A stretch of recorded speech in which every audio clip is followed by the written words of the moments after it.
ನಾನು ನೆನ್ನೆನೆ ಹೇಳ್ದೆ ಇವ್ರು ಮಾಡೋದ್ ಬೇಡ ಅಪಶಕನಗಳಾಗತ್ತೆ ಅಂತ. ಅದ್ರಿಂದಾನೇ ಇಷ್ಟೆಲ್ಲ ಮುಂದುವರೆದಿರೋದು.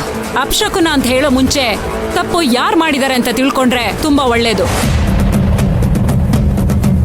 ತಾಂಡವ್ ಅವ್ರೆ, ನಾನು ಈ ಕೆಲಸ ಮಾಡಿಲ್ಲ. ಏಯ್ ಮುಚ್ಚ ಬಾಯ್, ಮಾಡೋದೆಲ್ಲ ಮಾಡ್ಬಿಟ್ಟು ಮಾಡಿಲ್ಲ ಅಂತ ಹೇಳ್ತೀಯಾ? ತಾಂಡವ್ ಸ್ವಲ್ಪ ಸುಮ್ಮನೆ ಇರು.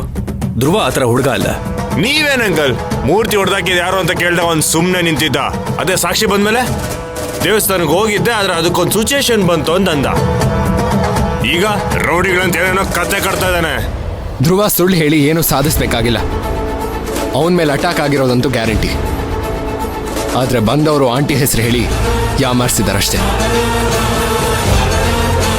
ಯಾರೋ ಬಂದು ನನ್ನ ಹೆಸರು ಹೇಳಿದ್ರೆ ನಾನು ತಪ್ಪು ಮಾಡಿದ್ದೀನಿ ಅಂತ ಅರ್ಥನಾ?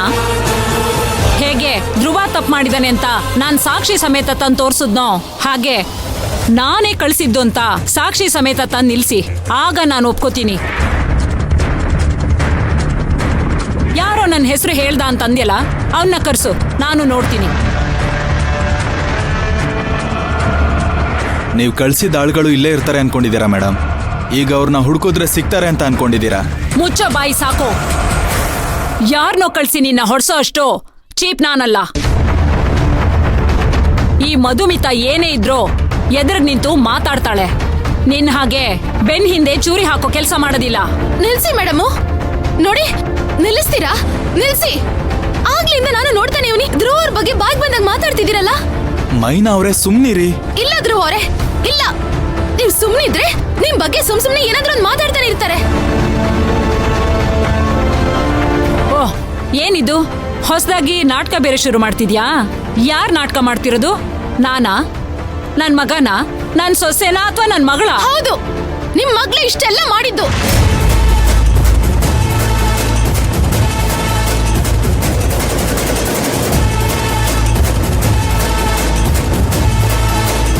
ಗೊತ್ತಿತ್ತು ನೀನು ನಿನ್ ಗಂಡ ಸೇರ್ಕೊಂಡು ಎಷ್ಟು ನಾಟಕ ಮಾಡ್ತಿದ್ದೀರಾ ಅಂತ ಇಲ್ಲೇ ಗೊತ್ತಾಗ್ತಿದೆ.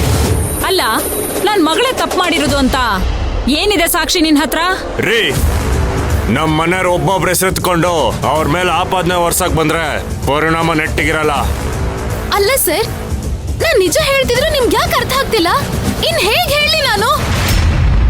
ಎಲ್ರೂ ಸ್ವಲ್ಪ ಸೈಲೆಂಟ್ ಆಗಿರಿ. ರಾಜೇಂದ್ರ ಅವರೇ, ನಿಮ್ ಬಗ್ಗೆ ತುಂಬಾ ಗೌರವ ಇದೆ. ನನ್ ಮಗಳ ಬಗ್ಗೆ ಸುಮ್ನೆ ಯಾರಾದ್ರೂ ಮಾತಾಡಿದ್ರೆ ನಾನ್ ಸಹಿಸ್ಕೊಳ್ಳೋದಿಲ್ಲ. ಹಾಗೆ ನಾನು ಇವಳನ್ನ ಸುಮ್ನೆ ಬಿಡೋದು ಇಲ್ಲ. ಅಮ್ಮ, ದಯವಿಟ್ಟು ಸ್ವಲ್ಪ ಸುಮ್ಮನೆ ಇರಿ. ನಿಮ್ ಕುಟುಂಬದ ಜಗಳನ ಈಗ ಪಂಚಾಯತಿವರೆಗೂ ತಂದಿರೋದಕ್ಕೆ ನಮ್ಗೆಲ್ಲ ಮುಜುಗರ ಆಗ್ತಾ ಇದೆ. ಆಗಿದ್ದಾಗೋಯ್ತು. ಯಾರು ತಪ್ಪು ಮಾಡಿದಾರೋ ಅವ್ರನ್ನ ಕರೆಸಿ ಆ ಕ್ಷಮೆ ಕೇಳಿಸಿ ಇಲ್ಲಿಗೆ ಬಿಟ್ಬಿಡೋಣ. ಏನ್ ಗೌಡ್ರೆ, ಕ್ಷಮೆ ಕೇಳ್ಬೇಕಾ? ಸಾಧ್ಯನೇ ಇಲ್ಲ. ಬರೀ ಕ್ಷಮೆ ಕೇಳ್ಬಿಟ್ರೆ ನನ್ನ ಹೆಂಡತಿಗಾಗಿರೋ ನೋವು, ಸಂಕಟ, ದುಃಖ ಎಲ್ಲ ಸರಿ ಹೋಗ್ಬಿಡ್ತಾ? ಇವನ್ ಹೊಡೆದಾಕಿರೋದು ಬರೀ ದೇವ್ರ ವಿಗ್ರಹ ಅಲ್ಲ, ನಮ್ಮಗಳ ಮನ್ಸ್ನ. ಸರಿ ಆಯ್ತು, ಇಲ್ಲಿರೋರು ಯಾರ್ದಾದ್ರೂ ತಲೆ ಹೊಡೆದಾಕ್ತೀನಿ, ಆಮೇಲೆ ಕ್ಷಮೆನೂ ಕೇಳ್ತೀನಿ. ಸರಿ ಹೋಗ್ಬಿಡ್ತಾ? ಇಲ್ಲ ತಾನೆ? ಹಾಗಾದ್ರೆ ಇದು ಪಂಚಾಯತಲ್ಲಿ ಆಗೋ ನ್ಯಾಯ ಅಲ್ಲ ಬಿಡಿ. ಇದನ್ನ ಮುಂದುವರಿಸಿ ಆಮೇಲೆ ಕ್ಷಮೆ ಕೇಳ್ತೀನಿ.